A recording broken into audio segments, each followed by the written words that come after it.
waiting for my computer to catch up because I just got a text and I have so much crap open. Okay.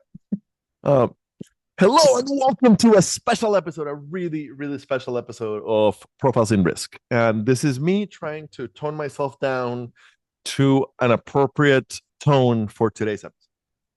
So today I have with me Brenden Corr. I don't know what your title is at Project 55 because I have not pulled up your LinkedIn. And playing the part of Justin Goodman and co-hosting with me, Heather Blevins, who did not know that she would be hosting a podcast when she agreed 6 minutes ago to join this call. But that's how awesome all CPCURs are. We are willing to jump in. So Brenden, real quick, are you co-founder at Project 55, or what title do you use for Project 55? Sure.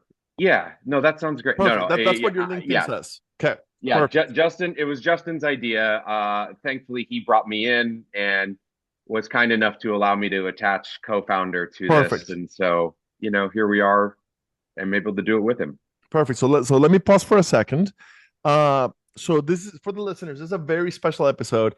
Project 55 is not an insurtech.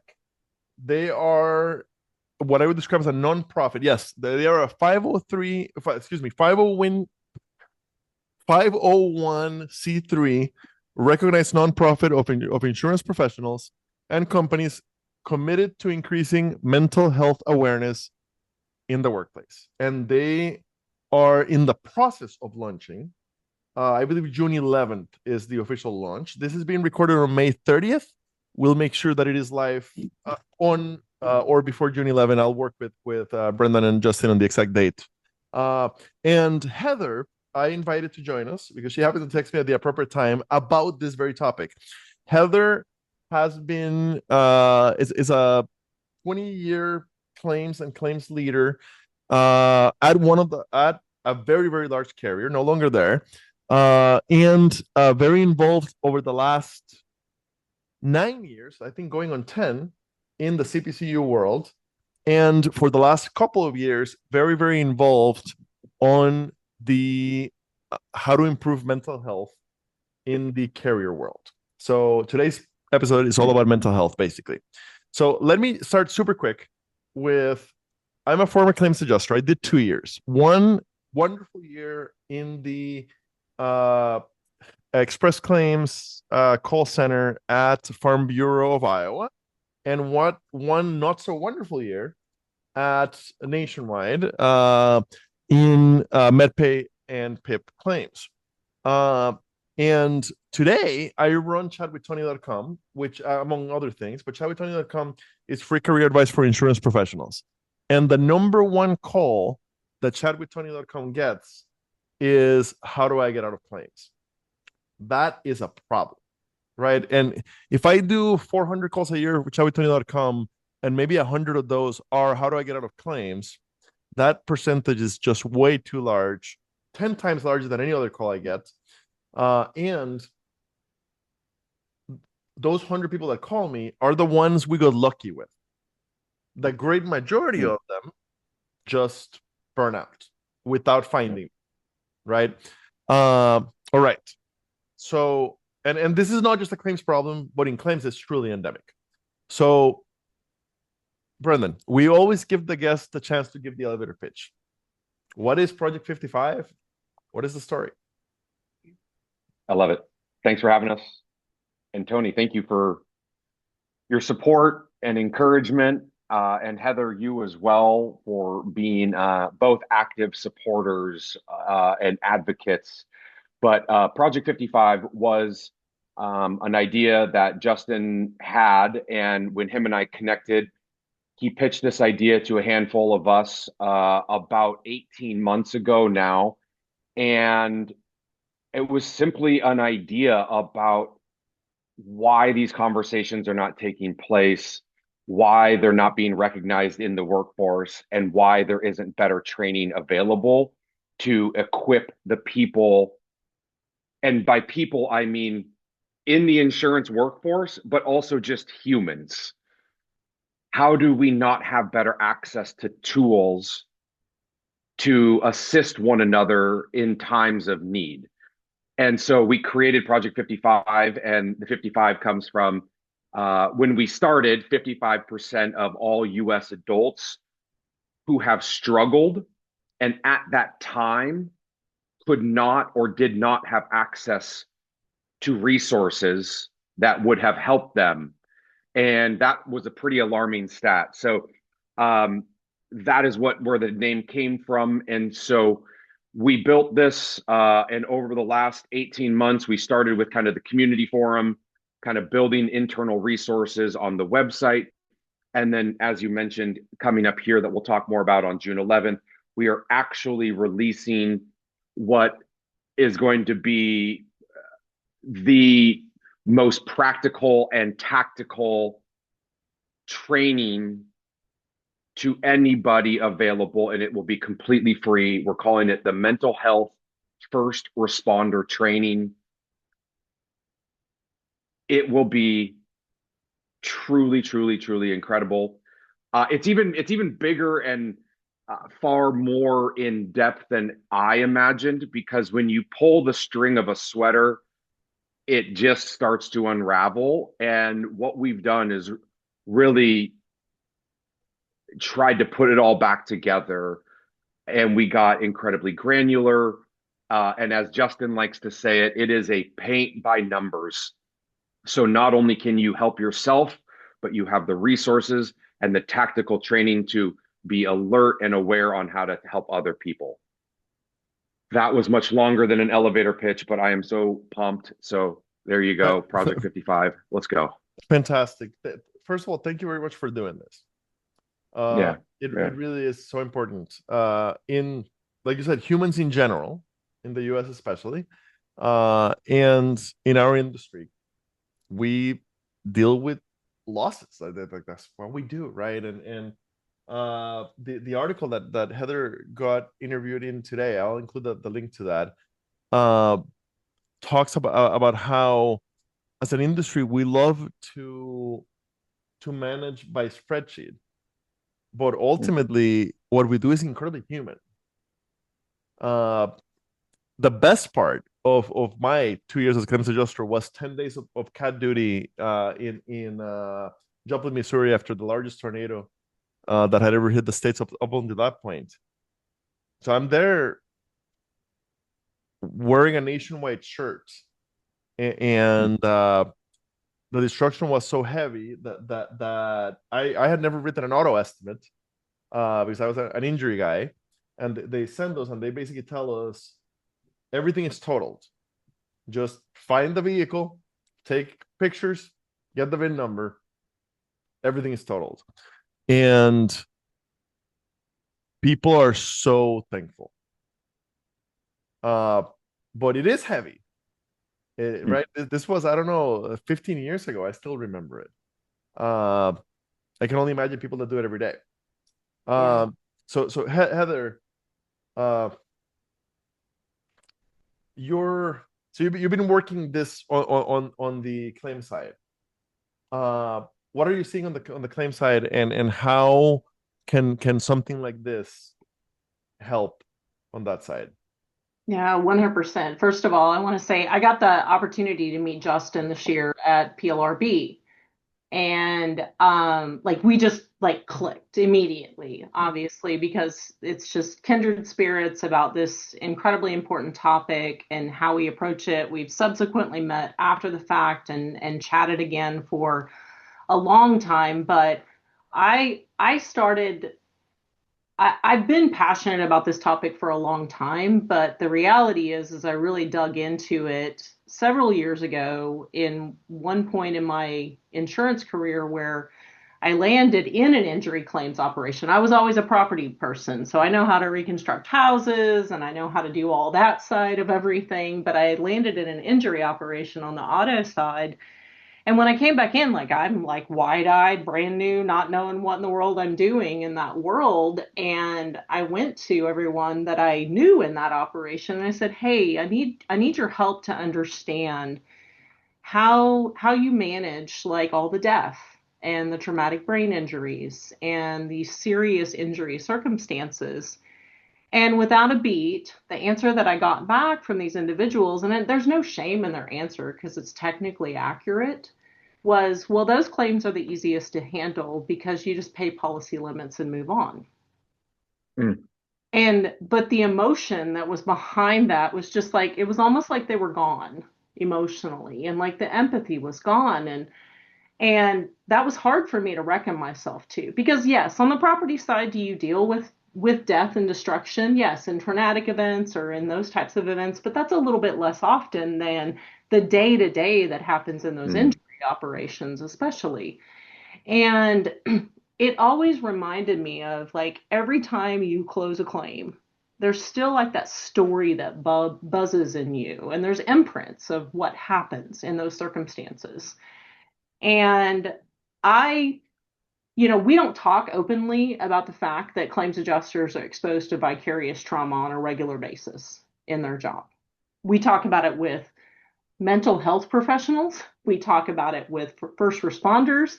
We talk about it with doctors. We talk about it even in the law profession. They have resources and everything available. So when Justin started talking about Project 55 and like he's going to create this system, number one, that's going to be free, right, for people to access with the resources. But then also that was just like the light that came to me, because I've been bringing this to a lot of different types of circuits, whether that be in written form or whether that be at conferences as well, or just talking in all these environments. And you don't understand what it's like to see so many light bulbs go on with people when they're like, wait a minute, somebody's going to acknowledge what I've been dealing with for a long time. And we've got to get real about this. Why? Because 50% of the insurance industry is going to leave by 2028 and retire. Yep. And we're not going to attract, just like you said, Tony, people always want to get out of claims. When you got 50% of the industry leaving, what are you going to do with whenever all those people want to leave claims plus 50% of the industry is leaving? So there's a risk and a challenge with this. And if you don't take it on and fix it, like Project 55 is trying to do through this program, where the insurance industry could get turned on its head by that type of a human impact, because the reality is at the center of everything, claims delivers the product. And if there aren't people there to deliver that product, insurance companies and carriers, they're in trouble. And we have to get that message out, and we have to let them know that there are resources available to be able to solve this challenge and work with people and equip them with the tools that they need to be that first responder with your mental health first responder program. You said a couple of really interesting things. So you talked about first recognizing people, just the fact that this is getting talked about is an improvement. And Project 55, so let me go back a little bit. I've been in insurance since 2009, and very, very involved in the industry since 2011. I started at CPCU, grew from there to every organization you can think of. Like Michael told me, I'm a habitual joiner. And my day job for the last several years is basically going to insurance conferences. And up until last year, I had never seen an article, a session at a conference, any sort of mention of mental health in our industry at all. And then last year, at almost the same time, I can't remember which one was first, but last fall, at almost the same time, a fantastic session in Vegas at AppliedNet, and it had Ryan Deeds, and it had Justin, and Marissa. Yes, Marissa Rutkowski. Yeah. Marissa. Okay. Yes. Thank you. I was on that panel. Yeah, that was great. So that was like 2 years ago. But yeah, so Tony, that's the first time we had one of these. And that was the moment, the catalyst that spun out of Project 55. So yeah, 2 years ago, you're right. So within a few weeks of that, either before or after, I can't remember, I think a few weeks after, Heather led an amazing panel at CPCU In2Risk. And I remember posting about how 13 years in this industry, never heard the word mental health. Yeah. All of a sudden, we're finally talking about it. It's so awesome that we're talking about it. And then it's been awesome to see Project 55 start forming and Heather's project start forming on the other side, and then see them two start to work together in at PLRB this year. So that has been talking about the problem openly, which is a heck of a start. But Project 55 takes us beyond that by actually giving us a tool set and free. Correct. So there are no words to how important that is, because we can, in this industry especially, we can talk and talk and talk. And I've been talking about millennials for 10 years. It's still a problem. We still don't have it right? No. We're very good about talking about stuff. We're not very good about making changes. So Justin, grab and you grabbing this bull by the horns and actually designing a toolkit is just mind-blowingly amazing. Okay. Yeah. So this comes out June 11. Go a little bit deeper into details. So what is it like? Because you said it's bigger than you expected. What is it like? Yeah, and I think, so all of that is like, I mean, I love it because even from that first conversation, Tony, where you said like, hey, this is the first time, and then Heather, I mean, just this morning, Justin and we met with two members from basically from the Big I, and we're now going, like, next week I speak at the IIAG. We then go to IIAT down in Texas, but they're now bringing us out to talk to their executive state leaders because, so it's like the momentum is also starting to take shape. And I've got to say, Big I is agents, independent agents. So I would have never thought this was a particular problem in the independent agency space.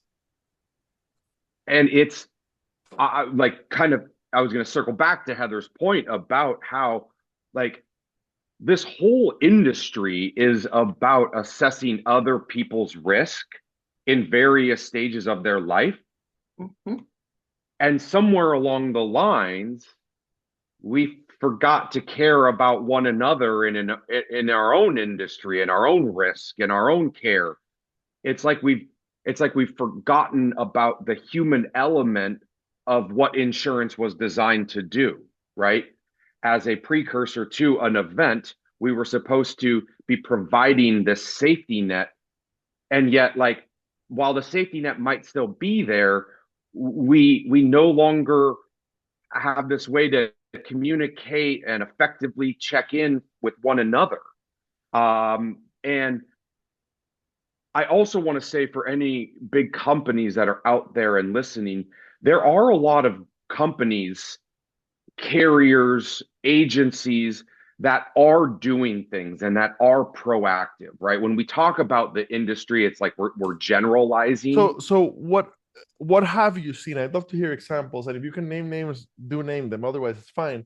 But the only thing I've seen, and I've been out of the large corporate world for a while. I left Liberty in 2018, and then I was Jacobson, which is a small company, from 18 to 22. So I've been out of large corporate for a while as an employee, but the only thing I ever saw when it comes to mental health was the EOP plan or EAP, right? Yeah, and that's really what I'm referencing. But also, like, those were no small feat to build and implement, right? So it does move the needle. The problem also is that when you do become so big, you do lose some of the human element, you lose some of the uh, personal connections. And so I don't want to discount the EAP programs, because when those were developed and when they were put into place, they did move the needle, right? And they are important and they do give people, but we're trying to go that next level, right? Because are the EAP programs really being utilized to their full capacity? And the answer is most likely not, because a lot of people, they don't feel comfortable talking to their therapist, their manager, their coworkers, right? Because of the environment that's been created at work. And so those conversations not taking place, we don't check in on one another. We aren't sure. Heather, I see you struggling, but as a colleague or as a superior or someone who reports to you, I'm afraid to maybe check in or to ask the right questions because I don't know the right questions to ask, or I'm afraid of overstepping. I'm afraid that it might look bad or I might get reported to HR. So this program is more of a ground up approach. And I say that because it does span the entire ecosystem. Justin and I started building this because we were most familiar with the agent side of things. And we were connected with agencies, Applied, Vertafore, InsurTechs, carriers, MGAs. We really had no concept of what, Heather, you were really focusing on, and that whole claims and first responder boots on the ground and that level of where a program like this would fit. And it's been completely eye-opening knowing that. And what it's really made us believe is that this program goes far beyond just insurance, right? It goes to Tony, it goes to Heather, but then it also goes to Heather's family and friends and Tony's family and friends, because also insurance is arguably the best distribution network in the entire world in terms of getting information to people. And if we can get this training into the hands of community members within insurance because they need it, but also to their customers, and it helps them become better risks, it helps them become better companies, them employ better employees, have better work environments. The ripple effects are truly incredible. And the fact that we've been able to offer it free is truly, arguably the best piece of this, right? Because the barrier to entry is zero. Yeah. So Tony, let me hop in here for just a second, because I want to kind of back the train up just a little bit, because you all started talking about employee assistance programs at the beginning there. And again, those did move a needle, but there's a lot of reality and statistics associated with those that is pretty shocking. Yeah. And when I started out on this journey of just let's get this to the forefront, let's start talking about it, let's bring it into all these environments where we have professionals who work with claims professionals or they are claims professionals themselves. I was like, oh my gosh, I was even talking to Tony about this. I got to go get my doctorate and research in this, and I've got to have an academic study to prove that this exists in claims professionals, because nobody's going to believe me just being a cheerleader out here talking about this, no matter how loud I am or no matter how big the megaphone is that I have. And then as I moved along this journey, I realized that there's an organization out of the UK, which is kind of like the equivalent of the CPCU Society in the United States, called the Chartered Insurance Institute, that has done the research study already. And their study, when it comes to the statistics associated with employee assistance programs, and let's face it, over there they're a lot different, I know. Yeah. But the reality is their answers really shocked me when I read the study. And that study told me that employers basically, have they taken steps to identify, prevent, or manage instances where they call secondhand vicarious trauma arises? 78% of the people answered no. All right. Do they provide support to employees who encounter distressing claims in their circumstances? 54% of the people said no, there's no specific support for this. And the stigma associated with reaching out for help to an employer, or even especially to mental health professionals in EAP programs, people basically said 56% of people are not comfortable reaching out at all to their employer to ask for help in these circumstances. So employers have to be incredibly proactive with this and utilizing these tools and resources to put them out in front of people. There is a barrier, there's a wall for people, even still today, post-pandemic, where we're okay talking about things and we're okay with being more vulnerable in our lives right now. There's still a barrier in most professions, but especially in the insurance profession, for people to say that I have something that is affecting me and my emotions in my job. And I don't care where you are in the ecosystem of insurance, there are pieces of what you do that are difficult to manage mentally and emotionally and psychologically. Having resources that are just readily available, that feel very open, but also really focused in on networks of accountability with people being able to plug into things. And I know that's a part of Project 55 that you're going to get to probably, Brenden. But having that network of accountability as well is just as crucial as an employer reaching out and providing resources. So we've got to make sure that when we're talking about this, when we're bringing it to various environments, that we help people to understand that there's some challenges with how people feel about talking about this, and the data and the research tell us 100% that is there, Yeah.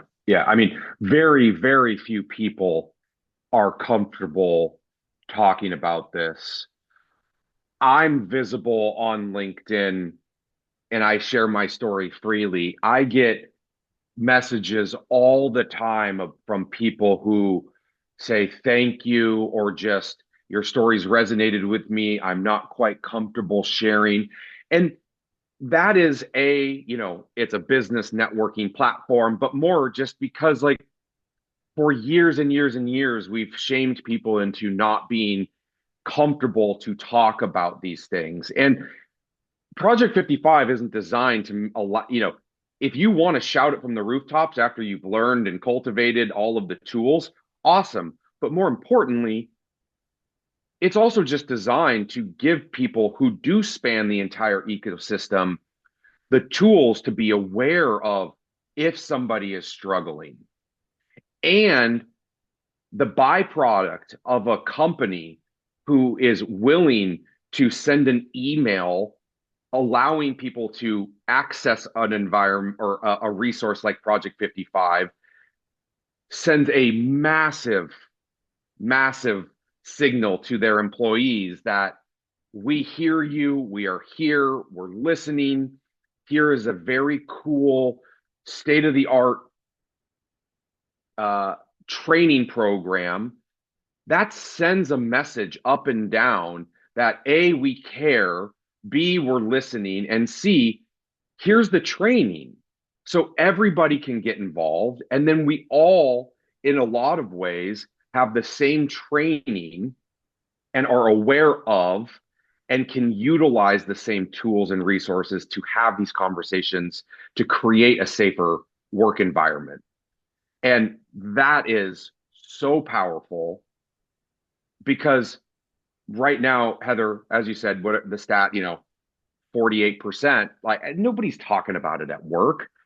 And the people that probably said that are like, yeah, I've done it once, it's so we do feel like we can move the needle, and we do feel like with this launch, it is going to be a difference maker. And just to be clear, this isn't Justin and I. We just happen to be steering. We hired a gentleman by the name of Ryan Casey Waller, who's written 2 books. He's a mental health therapist. He is a certified expert. Justin and I are just passionate individuals with our own stories who wanted to make a difference. We hired Ryan 8, 10 months ago, and he has done nothing for that time outside of writing, developing this program.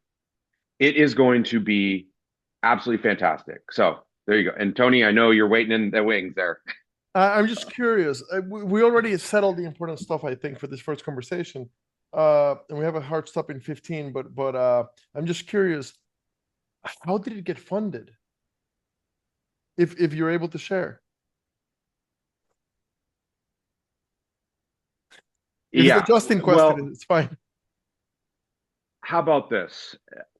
The mission, there's a lot of really wonderful things that happen when you are able to take money and when you can go out and get funding.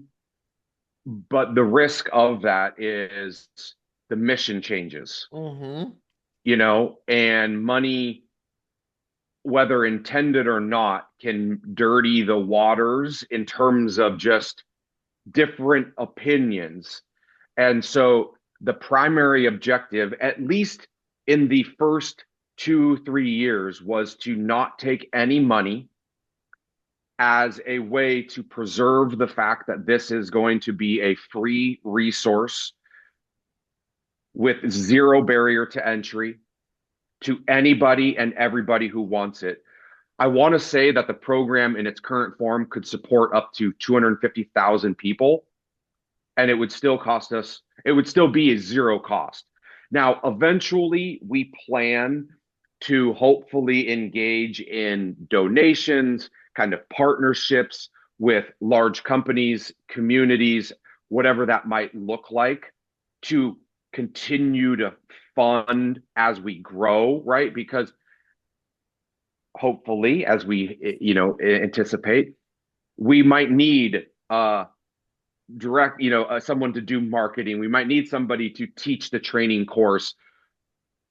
That we will need money for. But in the short term, to launch this, the goal and the number one mission was to get this resource and these actionable to educate, equip, and empower the individuals free of charge. All right. I've been a fan of his for a long time. The book, Insurance Talent Magnet, is fantastic. Total CSR is fantastic. And this is incredible. So I've become a bigger and bigger Justin Goodman fan. It's too bad that he wasn't able to join us today. All right. Yeah. It's been a wonderful journey. And just to wrap up, I joined Justin when he brought this idea because I believe in this, and I believe in being able to shout my story and help others along the way as loudly and as diligently as I can. And the longer I've been involved in this product, not only have I seen how hard Justin's worked on it firsthand, but it's also allowed me to connect with so many community members who actually give a shit, who aren't just saying that they care, but they really do want to see a difference being made, like you two here who are taking the time out of your busy days. But I am meeting Justin. Thankfully, we have 2 different roles. Justin has been heads down, building, creating, filming the training program, right? And I've been able to go out and knock down doors to get the meetings, to get us in front of all these. And it's been a wonderful partnership, and it will be an incredible gift to the industry.